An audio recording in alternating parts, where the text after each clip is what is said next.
The intro to step 5. Here we go.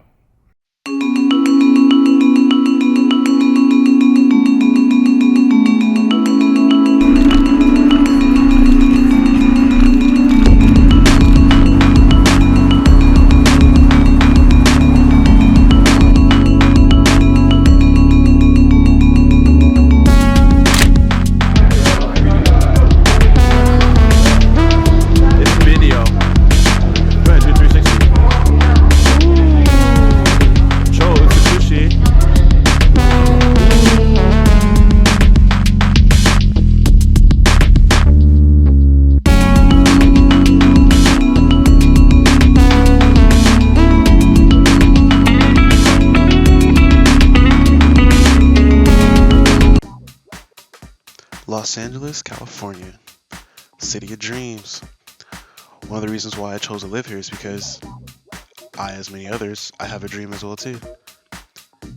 Now, we're here at the Staples Center, really diverse area. This happens to be one of the game days. I like this area very much, great atmosphere. You got USC right down the street. You got some good architecture, and oh yeah, this guy, Kobe Bryant. He's been appearing in a lot of my videos. I really like this picture right here. It's cool. Good example of hard work. Alright, so back to Staples Center. So I really enjoy living in a diverse area. Just multiple people, different backgrounds, different lifestyles, different heritage. It's really cool. So that's why I chose to live here. However, after traveling and experiencing other cultures and actually going to locations, I realized how much I enjoy living in a different country. Here in LA, if this isn't doing it for you near the Staples Center, you could head on over to Little Tokyo. And I tell you what, hands down, after living in Japan for 6.5 years, this place is just like Japan. The people, the good quality food, the atmosphere, it reminds me of Japan. You got the Murokai Market, great shopping, good architecture. But if that's not doing it for you, then there's always Chinatown. One of the good reasons why I moved to Los Angeles is because of these great locations. Man, for some reason, every time I come here, it always reminds me of Chris Tucker. I'm dead serious every single time. So, the reason why I made this video, you may have dreams or aspirations in actually going to these locations. You may love the people. You may just love the atmosphere. But what if you actually wanted to live there? It is such a nice day today. Oh my gosh, it is such a nice day. Alright, cool. So tip number one. Tip number one is you join a military that, you're gonna get stationed overseas somewhere. That's probably the easiest route to live overseas. And the reason why I say that is because of the expenses and the type of living standards that you'll be exposed to. All I had was high school diploma. That's where I left off at. So I know for a fact, if I can get by for living in a foreign country on just GED or high school diploma, then you should, I think anybody could do it, because I'm just the average Joe. So it's not a hard thing to do. You just have to have some things that money can't buy, which is like motivation, ambition. Stuff like that will help you in the process of getting to where you want to go. Not just with these 5 steps, but just in life in general. So you need to just apply yourself. I had people assisting me in the process of moving to Japan and living there. So you'll get the same aspect when you go to different foreign countries as well too. It's not a hard process at all if you go route number 1. Now, one of the key things about route 1, which is the military, is the housing. Housing is crazy.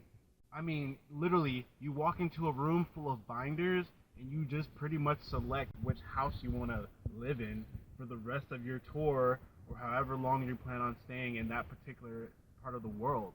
So it's an easy process. That's if you choose step 1. Now, another flip to step 1 is, or tip 1 is your income. Your income is just crazy considering that all you have is high school diploma. Your income will be insane. Now, the reason why I'm saying high school diploma in general, there are people in the military that have a degree, and it's the same steps. But I'm just saying, at a minimum, within the scale of ranking the best 1 through 5 ways, I'd have to say number 1 would be the military, because you don't have to have a degree in order to live overseas and live in a good, area. You're not living like in a bad neighborhood or whatnot, because your income is low. Your income that you make from the military is separate than your income, than what you're paying for your house. All your housing and stuff, the electricity, the water, and all that stuff is all taken care of, man. So I'm gonna go ahead and. Here's a copy of my original contract, and for those of you guys that think I'm blowing that smoke, take a look at it. It says 3-bedroom, but actually it was 4 plus at the time. Step number 2: using attributes that you are really good at to benefit you in the process of moving or living where you want to live. If you want to go to Germany, I'd recommend the number 1 attribute that you have is that you possibly speak German. The job that I took, the requirement was that you didn't have to be able to speak Japanese. And I was there for 6 years. Demo, Takusan no Nihongo shaberu. I do speak Japanese now. So I learned that, hey, you know what? If I wanted to switch career fields, I have to have some kind of attribute that's going to make me more valuable to making that process easier. And if I wanted to go get a job in Japan, I can do that now because I speak the language.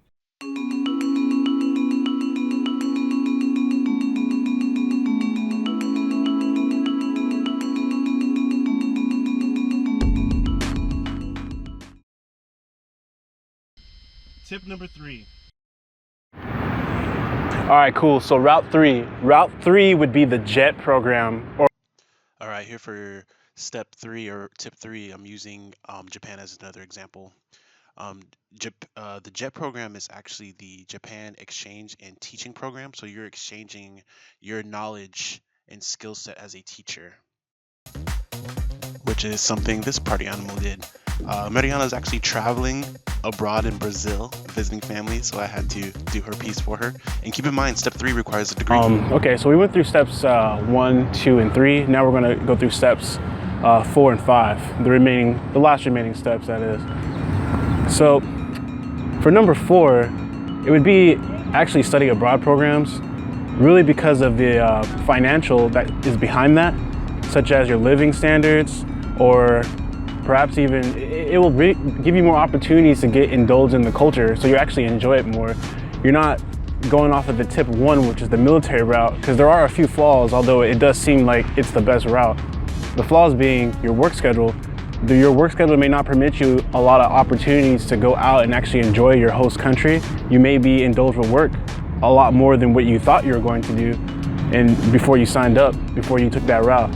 So I'd recommend if you were to go a study abroad program, you would be able to experience the country prior before actually, establishing yourself for living there, for quite some time. There's a few things that you would have to go. It makes a much more longer process, such as you would have to qualify for a student visa, and you would have to renew that. It depends on your school schedule, but it may affect how easy the route is to actually living there. So, but again, you have people that assist you with that, such as like your student advisors, people at your university, whether it may be, your host family will assist you with that as well too. And then residency. Your residency would typically be with a host family if you do study abroad programs. So it would be at a qualified location that's approved by the school, and then, you'll just be staying there pretty much. So that would be tip number 4, is a study abroad program where you can learn the language and get familiar with the culture. You're not really, focusing on the work aspect of it. You have time for yourself to do what you want to do. All right, so in steps 1 through 4, already covered the best tip, in my opinion, because of financial reasons. Residency, you don't really have a lot of issues, and your income is separate from what you have to pay for your residence. That's the big key. So whatever you make is the money you keep. You don't have to pay for rent or anything like that. That'd be the military route. So you just kind of get familiar with which military branch you want to establish yourself with, and where in the world you want to get stationed at. Now, it's kind of a roll of the dice of where you may get stationed at, and a lot of factors are involved.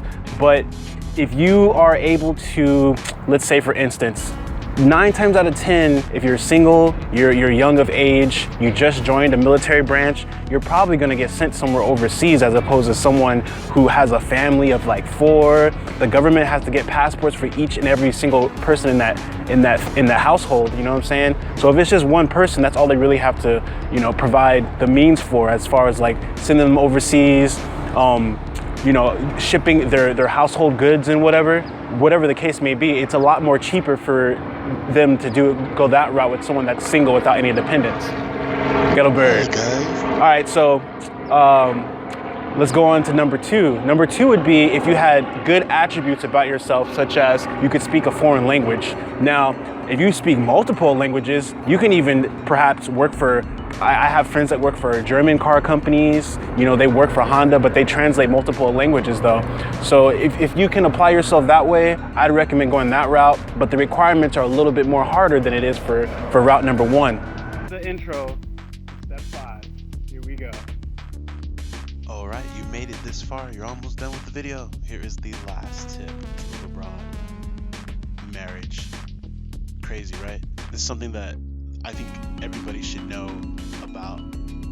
This does come up. I, however, did not take this route. I'll say again, I did not do the marriage route. I didn't do it. Although I was asked quite a few times by different women to marry them. That is a bit interesting, right? I did do the dating thing, as you can see right here. You know, the little photo shoot, but I didn't do that route. It does come up though, because when you marry someone from another country, it voids and omits like all the hard stuff that I said before for 1 through 4. You're like, this could be number 1 because the requirements, you don't need an education to do this. You just need a significant other, pretty much. And if I'm not mistaken, pregnancy tends to be the same as well too. Just look at the country and take a look. Regulations on marriage vary per country, so just do your research. Let me know what you find. That's the video. Just kidding, I'm still here. Hopefully I inspired you in some kind of way. If you have any questions or concerns, feel free to hit me up, send me a message, or leave a comment. Thank you very much. じゃあね、気をつけてお願いします。